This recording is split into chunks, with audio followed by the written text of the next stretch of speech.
Les chapitres 11 et 12 du livre des Nombres en ouvrent une deuxième partie qui s'étend jusqu'au chapitre 21 par trois récits successifs de révoltes de tout ou partie du peuple d'Israël.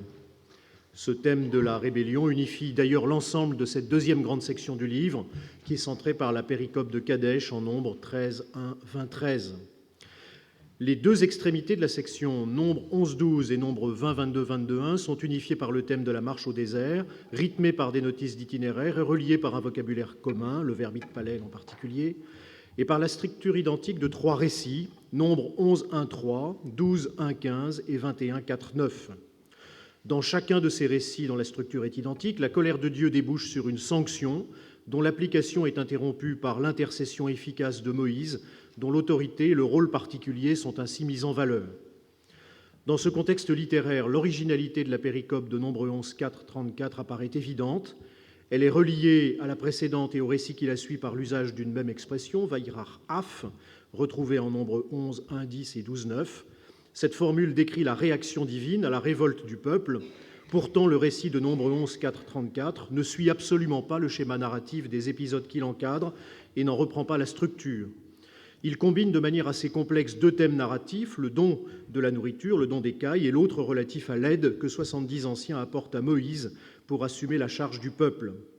Et ce récit aboutit non pas à une sanction du peuple interrompue par l'intercession efficace de Moïse, mais à une sanction du peuple qui intervient après une réforme institutionnelle effectuée à la demande de Moïse. Dernière singularité du récit, les versets 26-29, qui relatent le don de l'esprit à Eldad et Médad, semblent venir contester la réforme institutionnelle décrite par les versets 24-25 et laissent penser que le statut même de Moïse est celui des anciens prêt à contestation. L'étude de cette péricope doit donc répondre à plusieurs questions. D'une part, Nombres 11, 4, 34 met en relation des thèmes littéraires et des traditions narratives distinctes, et il convient dans un premier temps de préciser l'histoire de la composition du récit. Deuxièmement, le thème de la révolte et le vocabulaire de la colère de Dieu relient Nombres 11, 4, 34 aux autres péricopes de Nombres 11, 12, mais pourtant la structure de ce deuxième récit de la section est originale et la question de sa spécificité idéologique ou théologique se pose donc. Est-ce que ce texte est cohérent ou non avec son contexte immédiat ? Enfin, la finale du récit, on l'a vu, laisse apparaître des tensions non seulement textuelles, mais aussi institutionnelles, reflétées par un jeu d'additions successives, et il faudra mettre au jour, autant que faire se peut, les enjeux du débat qui se noue en Nombres 11, 24, 30. Tout d'abord, quelques mots sur la composition littéraire de ce récit. Deux modèles différents ont été proposés pour rendre compte de cette composition. Le modèle le plus attesté délimite dans le récit deux traditions relativement anciennes, avec des délimitations qui ont quelques variantes. Une tradition concerne la plainte du peuple concernant la nourriture, et l'autre tradition concerne la charge du peuple et l'institution des anciens. Dans les délimitations variables que l'on trouve dans la littérature, le statut des versets 11 à 15 pose le plus de problèmes, on y reviendra. Le second modèle délimite en Nombres 11, 4, 34 un récit ancien qui concerne le don d'écailles, qui a ensuite été intégré dans des rédactions successives. Erhard Blum attribue à un compositeur K.D. le développement de la tradition ancienne concernant l'écaille. Reinhard Achenbach, dans le cadre du modèle compositionnel qu'il propose pour le livre des Nombres, envisage comment ce récit ancien a été intégré successivement à une rédaction hexateucale, puis à une rédaction pentateucale. Enfin, Thomas Römer considère que ce récit est une Fortschreibung tardive de type midrashique, qui présuppose déjà la combinaison de la tradition concernant la manne et de la tradition relative aux cailles en Exode 16. Quoi qu'il en soit de ces tentatives diachroniques de mise au jour de l'histoire de la composition du récit, l'analyse littéraire du texte met en évidence de nombreux indices qui témoignent d'une rédaction soignée. Une rédaction soignée qui a pour objet l'unification de la péricope, hormis les versets 26 à 29, une unification qui rend relativement indissociable la thématique de la plainte pour de la viande et du don de la caille d'une part, et la thématique de la charge du peuple et du don de l'esprit d'autre part. La figure de style qui unifie les versets 11 à 15, ainsi que les nombreux jeux de mots et de vocabulaire qui relient les deux thèmes principaux du récit, caractérisent cette composition qui a pour objet d'unifier la péricope. Donc sur les feuilles distribuées, vous avez d'une part les éléments qui permettent effectivement de retrouver une belle figure de style au verset 11 à 15 reliant les deux thèmes déjà cités, une figure de style centrée par le verset 13, et puis toujours sur votre feuille, vous voyez les nombreux jeux de mots qui, au fond, rythment le récit. Yahvé prélève de l'esprit, rouar, pour donner aux anciens cet esprit, mais c'est le vent rouar qui va apporter l'écaille. Un ramassis asafsouf, c'est un apax dans la Bible hébraïque, se trouve au milieu du peuple. Ce ramassis est pris de convoitise. Et à la fin, c'est le peuple d'Israël qui va ramasser asaph, la caille. Et ce même verbe asaph désigne également le rassemblement des 70 anciens à l'attente de la rencontre. Yahvé s'engage à donner Nathan de la viande et il donne également Nathan l'esprit de prophétie. La manne descend sur le camp Yarad et Yahvé lui-même descend Yarad pour prélever l'esprit de Moïse et le donner aux anciens. Le texte biblique joue donc sur les mots. Il utilise l'artifice de mots agrafes pour souligner la relation qui, dans le texte que nous lisons aujourd'hui, est instituée entre les diverses traditions littéraires qui le composent. Il convient donc d'appréhender Nombre 11, 4, 34 comme un récit unifié pour en proposer une interprétation dans son contexte d'énonciation, une série de 3 révoltes de tout ou partie du peuple suscitant la colère de Yahvé. C'est donc la deuxième partie de cette présentation, Nombre 11, 4, 34 dans son contexte, avec donc la thèse que ce récit sert à la mise en valeur de la spécificité de la mission et du personnage de Moïse. Le récit ménage au lecteur une surprise. Le verset 10 le rattache par le vocabulaire de la colère de Yahvé au récit qui le précède, la révolte de Tavéra, et à celui qui le suit également, la rébellion de Myriam. Cependant, le déroulement du récit est totalement différent. L'expression de la colère de Yahvé n'est suivie d'aucune sanction immédiate, et la première mention du personnage de Moïse s'accompagne d'une formulation ambiguë, difficile à interpréter. Vayirach af Adonai meod ou Ve'einei Moshe ra. Alors, comment interpréter ce ra ? Moïse réagit-il à la colère de Dieu ou simplement à la révolte du peuple, ajoutant sa condamnation à celle du Seigneur ? Dans la mesure où le récit de Nombre 11, 4, 34 est précédé et suivi de récits de révolte dans lesquels Moïse agit comme intercesseur efficace, mettant un terme à la colère de Yahvé, il apparaît plausible, je dis bien plausible, je ne m'engage pas plus avant, d'interpréter le verset 10b bêta comme une réaction de désapprobation de Moïse. La colère de Yahvé, dont la conséquence est destructrice pour le peuple, serait incompatible avec la survie de ce dernier, dont se préoccupe avant tout Moïse, comme le montre le discours des versets 11 à 15. L'urgence n'est donc pas de sanctionner, mais de répondre de manière efficace à la plainte du peuple. Le discours de Moïse constitue la deuxième surprise du récit. Il s'agit d'un discours de plainte qui semble situer le personnage de Moïse du côté des rebelles, de ceux qui contestent le projet divin ou doutent de sa pertinence.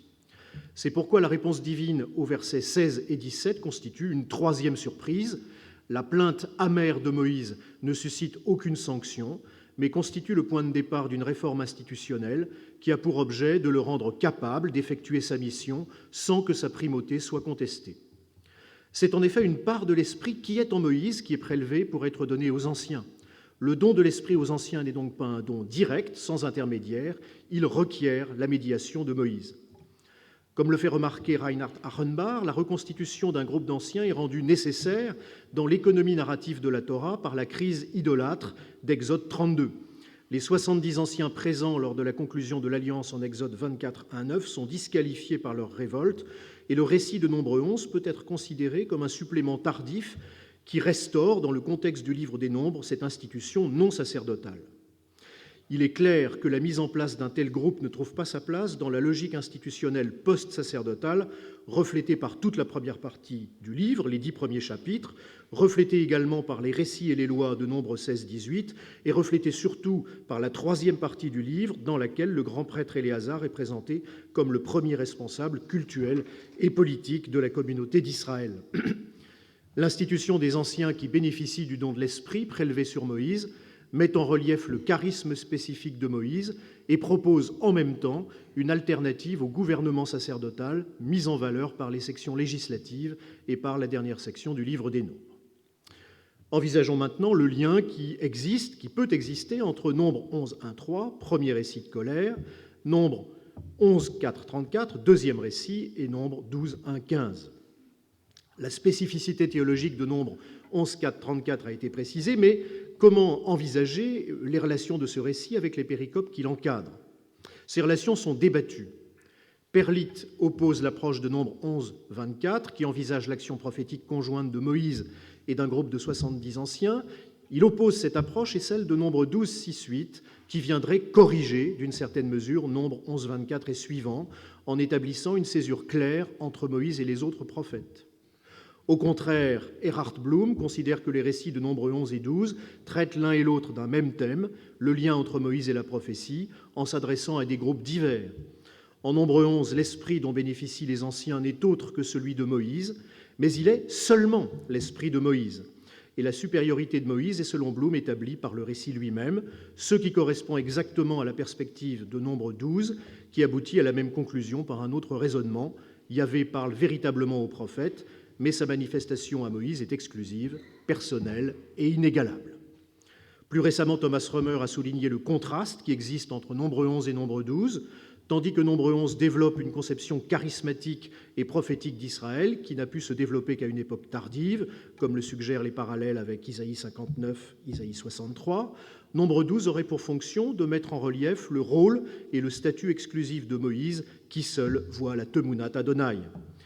Le récit de Nombre 12 pourrait ainsi, au sein de la Torah, être rapproché des traditions qui soulignent l'autorité et le statut incomparable de Moïse, comme par exemple la conclusion du Deutéronome en Deutéronome 34, 10 à 12. Comment alors articuler les observations de Perlite et de Römer d'une part, qui mettent en relief les contrastes qui opposent Nombre 11 et Nombre 12, et d'autre part les remarques d'Erhard Bloom? Le cadre littéraire des chapitres 11 et 12 du livre des Nombres invite sans doute le lecteur à interpréter les trois récits qui le composent comme un ensemble cohérent au-delà de la diversité thématique de ces textes et de l'originalité de Nombre 11, 4, 34. En effet, la formule crochet Vaïrach Af invite à penser ces différentes péricopes comme les membres d'une série qui a une certaine homogénéité. La question qui se pose alors est donc celle de l'éventuelle complémentarité des éléments de la série. De nombreux termes crochets soulignent la connivence et les jeux de mots qui existent entre les trois récits eux-mêmes et également entre ces trois récits et le récit d'intercession de Nombre 21, 4, 9. D'abord, le verbe « itpalel » est utilisé en Nombre 11.2 et 21.7, ce qui signifie que l'ensemble de cette section du livre des Nombres, qui concerne la marche au désert et le séjour à Kadesh, se trouve maintenant encadré par des récits qui mettent en lumière l'efficacité de l'intercession de Moïse, comme le fait également, avec un autre vocabulaire, le dialogue de Nombre 14, 11, 20 entre Moïse et Yahvé. D'autre part, en Nombre 11.2, le verbe « tsa'ak », crier, a pour sujet le peuple qui s'adresse à Moïse, et en Nombre 12.13, c'est Moïse lui-même qui crie vers Yahvé pour qu'il guérisse Myriam. Ainsi, selon le récit, Moïse est reconnu par le peuple comme un intercesseur efficace, et il joue également ce rôle de sa propre initiative. Troisième remarque, Yahvé est le sujet du verbe « shama » en Nombre 11 et en Nombre 12.2, tandis que Moïse en est le sujet en Nombre 11.10. La réaction première de Yahvé qui entend la révolte et la colère, tandis que celle de Moïse consiste à tenter d'honorer la demande du peuple. Tous ces jeux de vocabulaire contribuent donc à souligner la spécificité de la mission de Moïse, qui est un avocat efficace du peuple d'Israël, qui entretient avec Yahvé une relation privilégiée, lui permettant d'entrer en dialogue avec lui. Les trois récits de Nombre 11-12 mettent en relief des aspects différents, mais complémentaires de la mission et du statut spécifique de Moïse. Le bref récit de Nombre 11.1.3 présente Moïse comme un intercesseur efficace.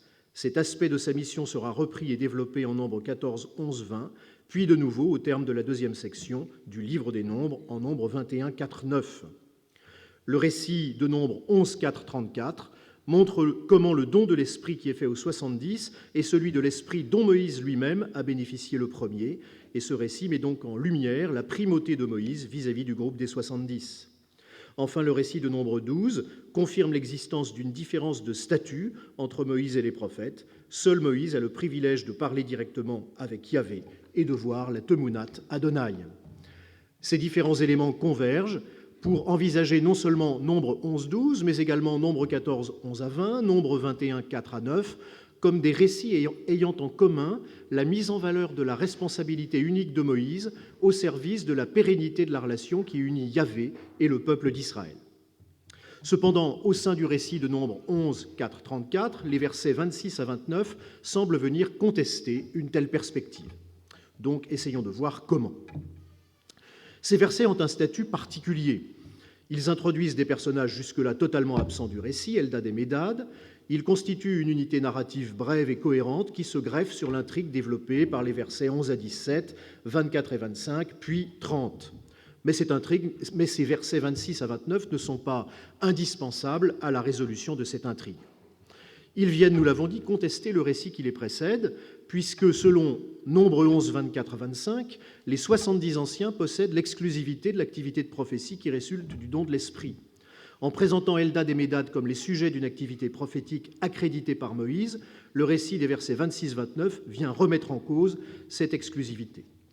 Si j'avais du temps, je vous parlerais de quelques éléments de critique littéraire de cette section. Il y a en particulier, et de critique textuelle d'abord, il y a la finale du verset 25 qui conduit à une hésitation sur la nature de l'activité prophétique qui est celle des 70. Est-ce que cette activité est amenée à durer ou est-ce qu'au contraire c'est une activité éphémère? Je n'insiste pas sur ce point. En critique littéraire, on peut remarquer que les versets 26-29 eux-mêmes ont une construction assez compliquée, avec en particulier une apposition au verset 26 qui est sans doute plus tardive, Vehema Bakketuvim, ils étaient parmi les inscrits. Donc, au fond, il semble que le récit ait été ici corrigé pour normaliser d'une certaine manière l'activité pourtant subversive d'Eldad et Médad. Cette expression Vehema Bakketuvim m'a fait réfléchir Yaakov Milgrom, qui rapproche ce supplément tardif du récit du recensement de Nombre 1. Il envisage le fait que les résultats du dénombrement de la communauté d'Israël soient soigneusement consignés par écrit dans le livre des Nombres, et donc il en déduit par analogie que Nombre 11-26 fait allusion à une liste écrite des anciens, mais le vocabulaire est différent et je ne crois pas qu'on puisse le suivre sur ce point. Quoi qu'il en soit, essayons de voir ce qu'il en est de l'activité prophétique d'Eldad et Médad. Donc elle est décrite avec le même verbe itnabbe que l'activité prophétique qui est celle des anciens. Ce verbe n'est pas très spécifique. Une étude de concordance dans la Bible hébraïque montre qu'il peut désigner une activité extatique ou délirante, qui est le fait des prophètes de Yahvé ou des prophètes des Baals d'ailleurs.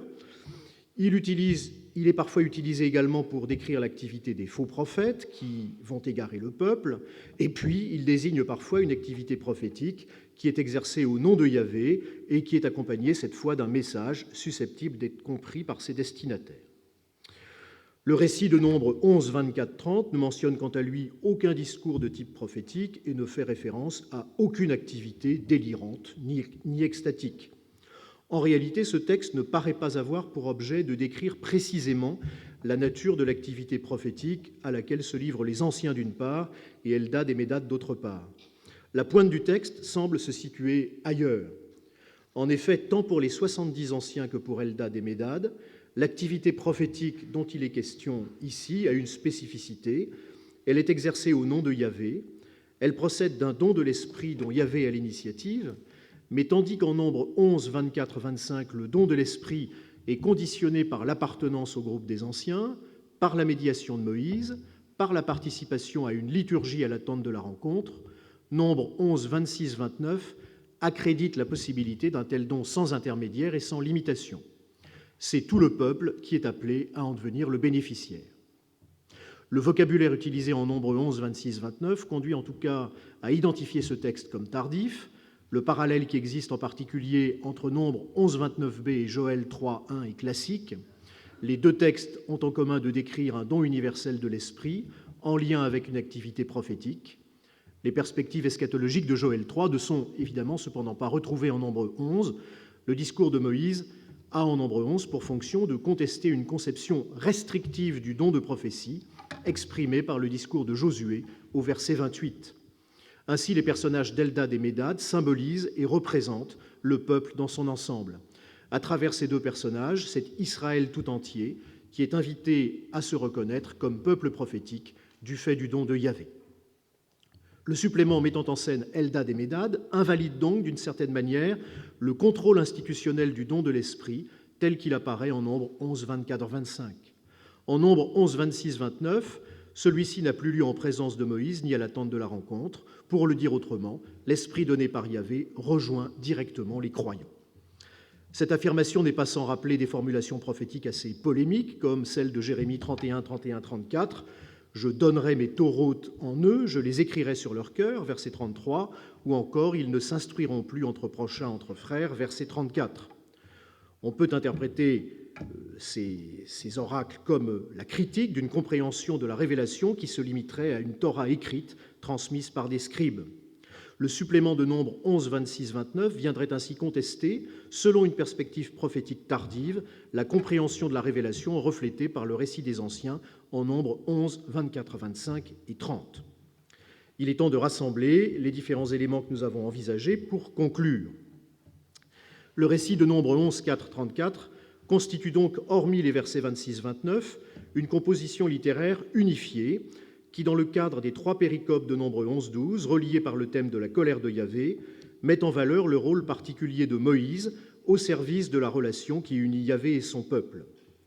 Une telle mise en valeur du rôle de Moïse contredit naturellement la perspective de la composition d'ensemble du livre des Nombres, une composition d'ensemble dont les sections législatives et la 3e partie présentent le grand prêtre comme dépositaire de l'autorité cultuelle et politique dans la communauté d'Israël. Les chapitres 11 et 12, l'intercession de Nombre 14, 11 à 20, et enfin le récit de Nombre 21, 4 à 9, ont en commun de mettre en relief, au contraire, l'autorité de Moïse, et rejoignent en cela d'autres textes de la Torah, comme Exode 33, 11, Exode 34 à 29, ou encore la finale du Deutéronome. Ces récits pourraient donc avoir pour fonction d'ancrer le livre des Nombres, post-sacerdotal, théocratique et hiérocratique, dans la Torah, une Torah désormais unifiée autour du personnage de Moïse.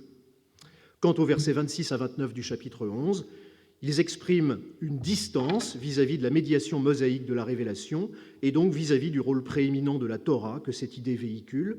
Ils sont sans doute l'expression d'une contestation prophétique tardive qui ne reconnaît pas aux scribes l'exclusivité de la transmission de la révélation. Je vous remercie.